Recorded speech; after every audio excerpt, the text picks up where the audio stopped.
Hey, thanks for making it to Veterans Info Tap. I am glad you made it.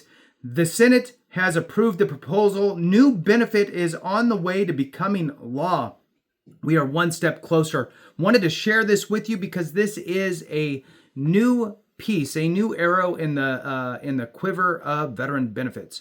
All right, so wanted to jump into it. Before we do, though, I want to throw out a special thank you to Pewter66.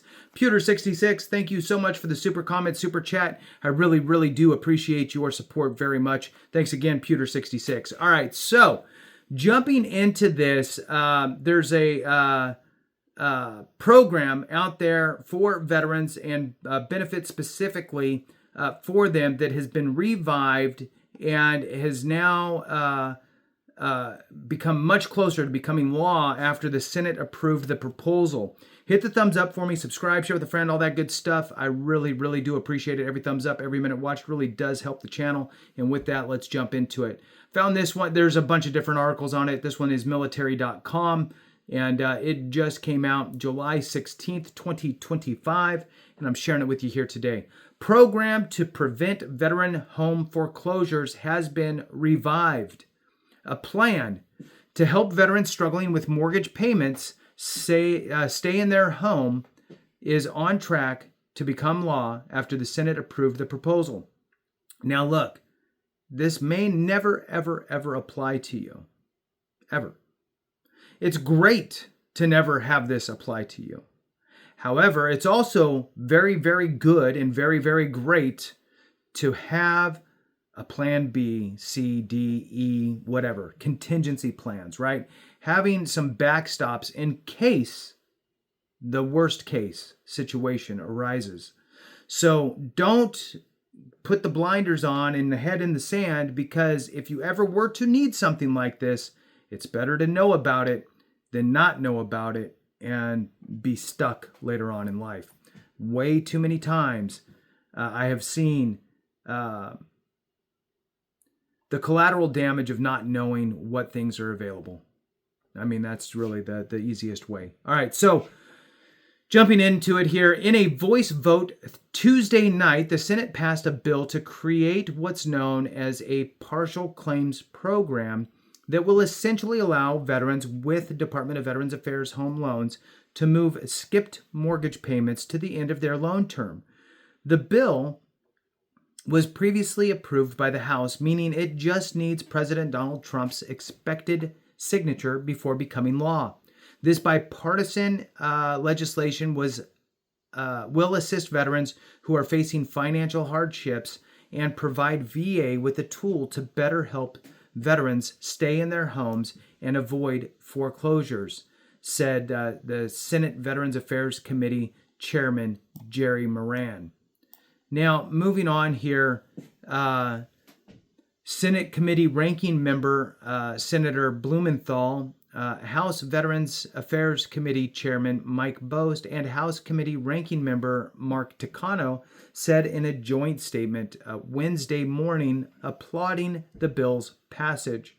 So everybody in those respective committees all on board and in a bipartisan nature, right? Veterans issues should always get support from both sides of the aisle every single time. All right. We encourage the VA and mortgage servicers to continue their collaboration as this program is implemented, ensuring that they help mitigate any impact on veterans facing financial hardship, while VA takes the necessary steps to establish the new partial claims program properly, they added. The partial claims program will replace a Biden administration-era mortgage rescue program that the Trump administration ended this year and revive a COVID-19 pandemic-era program, which this thing has jumped all around, all over the board, and frankly, that's what they should have done the first time when they had this all going.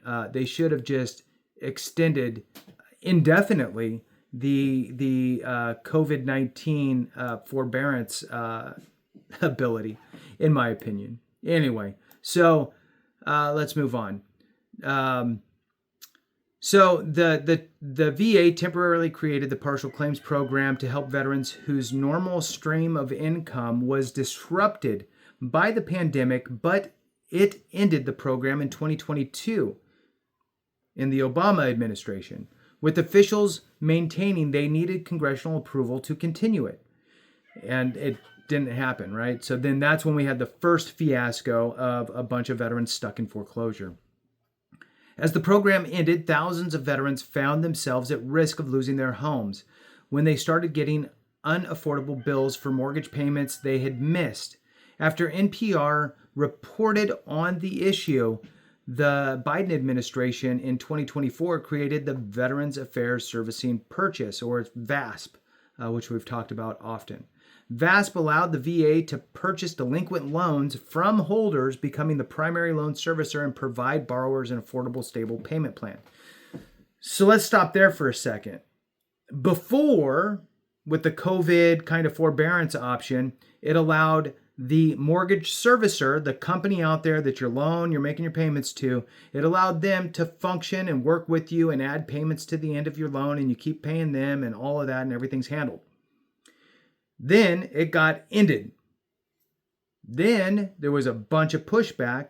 And instead of just going, well, let's just continue to be able to do that because that worked just fine, they decided to become, the VA, decided they needed to become a mortgage servicer too.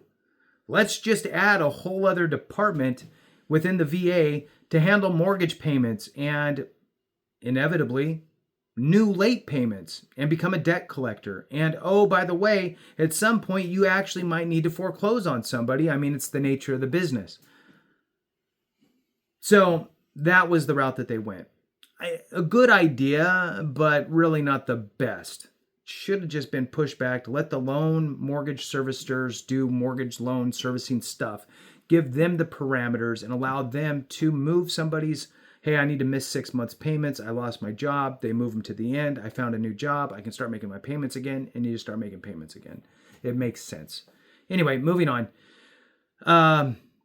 Republicans, though fiercely opposed VASP, they argued that the Biden administration acted without congressional approval and that taxpayer dollars were put at unacceptable risk by the VA becoming a loan holder. The Trump administration ended VASP in May, prompting warnings from Democrats and the mortgage industry that up to 80,000 veterans could be at risk of foreclosure unless an alternative is in place. And I agree. I think it was not the best idea to end it, then have a time period in which you have to implement something new. Figure out what you're going to do new, get that implemented, and then just remove and replace quickly instead of having a gap in benefit. Congress's approval of a partial claims program will establish that alternative. The bill also seeks to help veterans experiencing homelessness by authorizing more funding for grants for transitional housing. The Congressional Budget Office estimates that the bill as a whole will cost the government nothing, since increased grant funding is balanced out by expected savings from the partial claims program, reducing the amount of costs by the VA that the VA will pay related to loan defaults. Mortgage industry and veterans groups have urged the Senate to act quickly after the House passed the bill. Quotation here: "The need for a permanent partial claim option is urgent," the president and CEO of the Mortgage Bankers Association said in a May statement. Thousands of struggling veteran homeowners risk foreclosure without this swift legislative action and subsequent implementation of a VA partial claim program. With that concludes it. Glad to know that this is on its way for those out there that need it, and hopefully, most of us don't ever need it, but it's good to know that it's there in the event that we do.